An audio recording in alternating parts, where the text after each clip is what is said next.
سب colonel generals یا بڑے لوگ جن میں کچھ تو زندہ تھے لیکن زیادہ تر مر چکے تھے، وہ سب زندہ ہو کر میرے سامنے کھڑے تھے اور مجھے کہہ رہے تھے کہ باہر نکلو، ہمیں تم سے بات کرنی ہے۔ میں نے جلدی سے دروازہ اندر سے لاک کر دیا، لیکن دروازہ خود بخود کھل گیا اور سب مجھے گھسیٹ کر باہر لے گئے اور پتہ نہیں کیا پڑھنے لگے۔ میں خوف کے مارے بے ہوش ہو گیا، لیکن میں جب ہوش میں آیا تو پھر کوئی بھی دکھائی نہ دیا۔ میں نے اپنا موبائل تلاش کیا لیکن نہ ملا۔ مجھ پر اس قدر خوف طاری ہو چکا تھا کہ پوری رات ایک کونے میں بیٹھ کر میں نے گزار دی اور وہاں سے ہلنے تک کی ہمت نہ تھی مجھ میں۔ اب بس یہ انتظار تھا کہ کب صبح ہو اور کب میں اس اسکول سے نکلوں۔ اس دن کے بعد ہم نے کبھی کسی کو اس اسکول میں رات کو اکیلا نہ رہنے دیا۔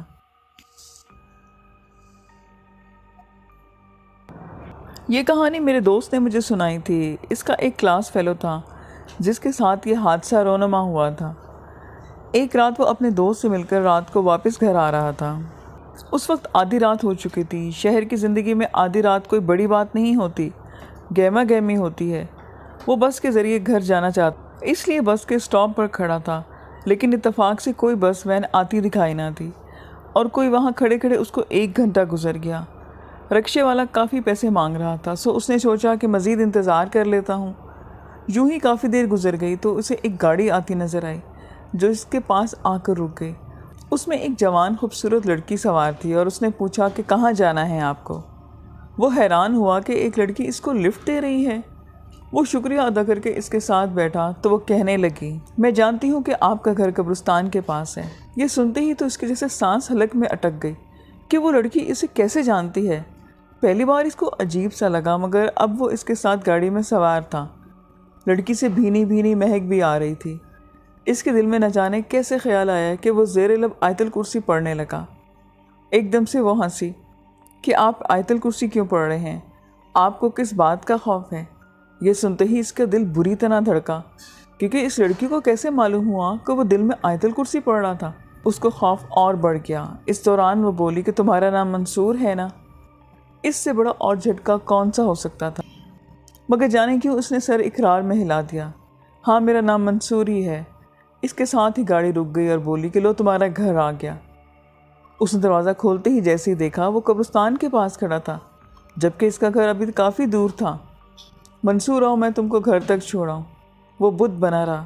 اس نے منصور کا ہاتھ تھاما اور سڑک کی طرف جانے کے بجائے قبرستان کی طرف چل دی اور ایک جگہ رک کر بولی، تمہارا گھر آ گیا، اب تم آرام کر لو۔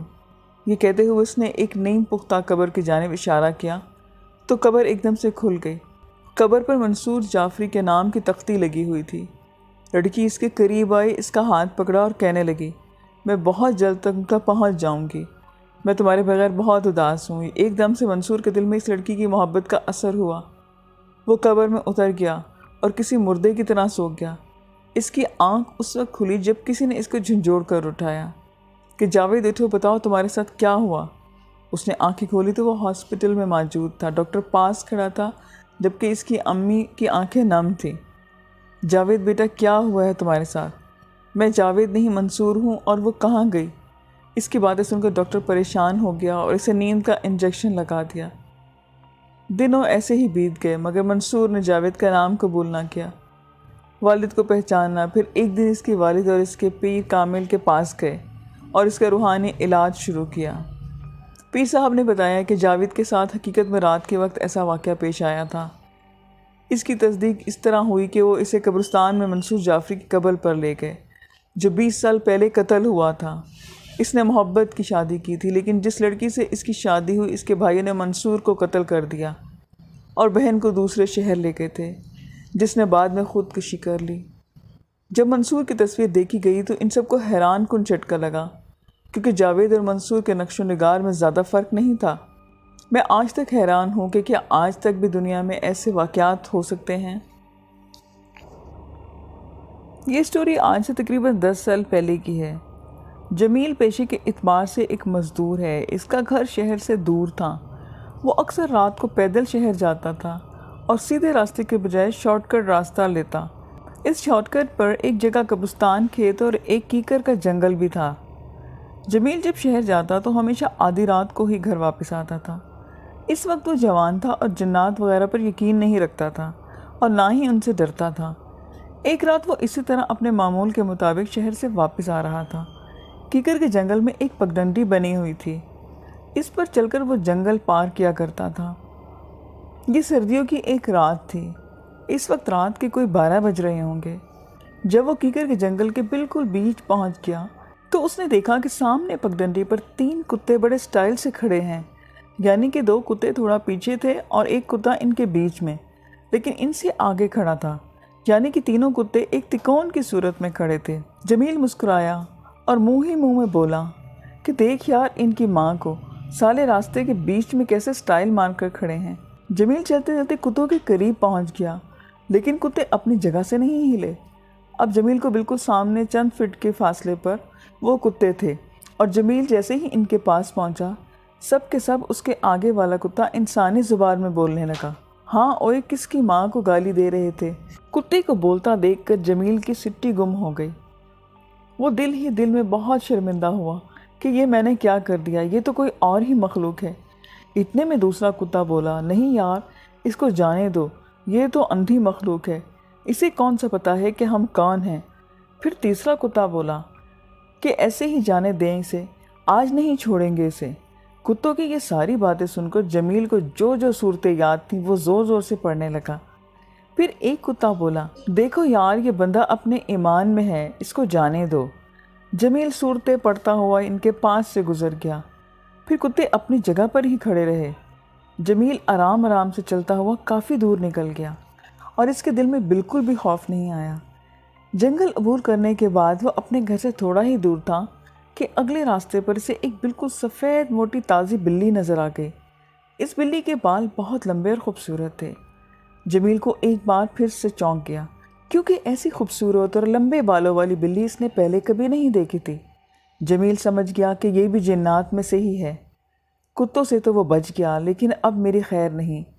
اس بار جمیل بہت زیادہ ڈر چکا تھا، اسے لگا کہ اب میری خیر نہیں۔ وہ ہمت کر کے صورتیں پڑھتا ہوا آرام سے بلی کے نزدیک سے گزر گیا۔ بلی بھی آرام سے وہیں بیٹھی رہی، لیکن اس بار جمیل جیسے ہی بلی سے تھوڑا دور ہوا، اس نے گھر کی طرف سر پر دوڑ لگا دی۔ وہ ہانپتا کانپتا پسینے میں بھرا گھر پہنچ گیا۔ آتے ہی وہ بستر پر ڈھیر ہو گیا اور اپنی سانسیں درست کرنے لگا۔ پھر سب گھر والوں کو سارا ماجرا سنایا۔ اس کے بعد اس نے آدھی رات کو شوٹ کر راستے سے گھر واپس آنے سے توبہ کر لی۔ اب اس بات کو 10 سال گزر چکے ہیں۔ وہ جنگل کب کا کٹ چکا ہے اور اس جگہ اب شہر کی آبادی آ چکی ہے۔ میرا نام بشیر ہے اور میں ایک بس کا ڈرائیور ہوں۔ میرا روٹ پہاڑی علاقہ ہے۔ چند ماہ پہلے کی بات ہے کہ میں تاؤ برڈ سے کیل آتے ہوئے راستے میں ایک جگہ بس کی کمانیاں ٹوٹ گئیں، اور جس جگہ بس کی کمانیاں ٹوٹیں اس جگہ کے بارے میں مشہور ہے کہ یہاں جنات کا بسیرا ہے۔ بس کو ٹھیک ہونے میں کافی وقت چاہیے تھا۔ تاؤ برڈ سے کم سواریاں ہونے کی وجہ سے میں نے ایک لوکل گاڑی پر سواریوں کو روانہ کیا اور خود بس کے اندر بیٹھ گیا۔ مغرب کا وقت تھا۔ چند لوکل لوگوں نے مجھ سے کہا کہ آپ بس میں نہ رکیے، یہ بس اب کل ہی ٹھیک ہوگی، تو رات کا وقت ہے، بس کو یہیں کھڑا رہنے دیں۔ لیکن مجھے مناسب نہ لگا کہ بس کو وہاں کھڑا کر دوں، اس لیے بس کے اندر ہی رات گزارنے کا میں نے فیصلہ کیا۔ پھر آہستہ آہستہ اندھیرا بڑھنے لگا اور دریائے نیلم، جو دن کے وقت ماں کی لوری جیسی آواز میں گاتا ہے، رات کی تاریکی میں پھیلتے ہی دہشت ناک آواز میں چنگھاڑنے لگا۔ یہ منظر ایسا ہے کہ اندھیرے کے سوا کچھ سجائی نہ دیتا تھا، اور میں بس کی سیٹ پر بیٹھے بیٹھے دریائے نیلم کی آواز کے ساتھ ساتھ ماضی کی بھول بھلیوں میں بہنے لگا کہ اچانک بس میں کچھ ہلچل محسوس ہوئی اور میری چھٹی حص کے کسی انجانے اندیکھے خطرے کا پتہ دینے لگی۔ ایک سرد لہر میرے پورے جسم میں دوڑی اور سردی کے باوجود میرا ماتھا پسینے میں ٹپکنے لگا۔ شاید بس میں کچھ لوگ سوار ہوئے، لیکن اتنی رات کو اس ویرانے میں بس پر کون سوار ہوا ہے؟ ایک لمحے میں کئی سوال اور لوگوں کی اس جگہ کے بارے میں کئی باتیں میرے ذہن میں گونجنے لگیں۔ بشیر بھائی، اس جگہ رات اکیلے رکنا ٹھیک نہیں، کاش کہ میں بات سن لیتا، لیکن اب دیر ہو چکی تھی اور اندیکھی مخلوق بس پر سوار ہو چکی تھی۔ بس میں کئی لوگوں کی موجودگی میرے ڈر کو بڑھانے کے لیے کافی تھی، لیکن مڑ کر دیکھنے کی ہمت نہ ہوئی۔ مجھے ایسا لگا جیسے میرے ہاتھ پاؤں اب میرے بجائے اس مخلوق کے قابو میں ہیں۔ لیکن یہ تو شروعات تھی، لیکن جو ہونا تھا اس کی توقع تو شاید میرے فرشتوں کو بھی نہ تھی۔ اچانک سے مجھے یوں لگا جیسے مجھے کھینچ کر پیچھے لے جانے کی کوشش کی جا رہی ہے۔ میں نے اپنی پوری ہمت جمع کر کے پیچھے دیکھا تو بس میں اندھیرے میں کئی سبز رنگ کی چمکتی ہوئی آنکھیں مجھے دیکھ رہی تھیں، اور ایک آنکھ میرے بالکل قریب مجھے پیچھے لے کر جانے کی کوششیں کر رہی تھی۔ میں چیخنا چاہتا تھا اور کچھ پڑھنا چاہتا تھا، لیکن مجھ میں یہ کرنے کی ہمت نہ تھی۔ اسی کھینچاتانی میں اچانک میں ایک ایسا شور ہوا جیسے کبڈی کے میچ میں تماشائی اپنے پسندیدہ کھلاڑی کو داد دے رہے ہوں۔ قریب تھا کہ میں بس کا دروازہ کھول کر چھلانگ لگا دیتا کہ اچانک ایک گرجدار آواز آئی اور وہ اندیکھی مخلوق غائب ہو گئی۔ وہ آواز گاڑی کے باہر سے آئی تھی۔ مجھے اس جملے کی کوئی سمجھ نہیں آئی۔ وہ کہنے والا کیا کہنا چاہتا تھا، لیکن شکر میری جان بچ گئی۔ مجھے اور کیا چاہیے تھا؟ رفتہ رفتہ میرے جسم کی طاقت واپس آنے لگی، لیکن ایک نہ ختم ہونے والا خوف میرے دل میں سما چکا تھا۔ اس کے بعد میں نے ساری رات گاڑی میں جاگ کر گزاری اور بس کے دروازے پھر سے بند کیے اور صبح ہونے کا انتظار کرنے لگا۔ وہ رات میری زندگی کی سب سے مشکل رات تھی۔ یہ ایک سچی کہانی ہے، شاید آپ لوگوں نے سنی ہو۔ ایک ایسے انسان کی کہانی جس نے مردہ جسموں سے طرح طرح کی گڑیاں بنا کر گھر میں سجا کر رکھی۔ اناٹولی نام کا ایک انسان رشیا میں 1 سپٹمبر 1966 میں پیدا ہوا۔ اس کا بچپن عام بچوں کی طرح ہی کا تھا، لیکن ایک حادثے نے اس کی پوری زندگی بدل دی۔ وہ 10 سال کا تھا جسے اسکول سے لوٹتے وقت آدمیوں کے کچھ ایک گروہ نے اسے گھیر لیا اور اسے زبردستی ایک قبرستان میں لے گئے۔ وہ قبرستان پہنچا جہاں پر ایک 11 سالہ نتاشا کی لاش پڑی تھی۔ شاید وہ اسے دفنانے آئے تھے۔ قدیم رشین رسومات کے مطابق اگر کوئی بچی جوانی میں مر جائے تو اس کی شادی دفنانے سے پہلے کرائی جاتی ہے۔ خیر یہ ایک الگ ٹاپک ہے۔ نتاشا کی موت حادثے میں ہوئی تھی۔